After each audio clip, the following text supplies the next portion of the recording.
निर्वाचन मंडलीर विधायक रुद्र महारथी विभिन्न ग्राम समाज सेवामूलक कार्यक्रम में योगदान देइछन्ति। गतकाली रविवार पिपिलीर नूतन विधायक रुद्र महारथी पिपिली ब्लॉक चंद्रादेईपुर रे मागणा स्वास्थ्य सेवा शिविर उद्घाटन करथिले।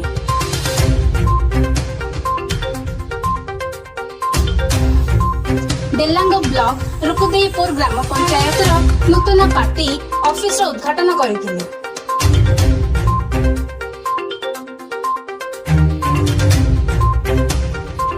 डेलांग पंचायत बेरबई ठारे एक मिश्रण पर्व रे जोगदे अन्य दलर युवक मानकु बीजेडी रे शामिल कराइथिले।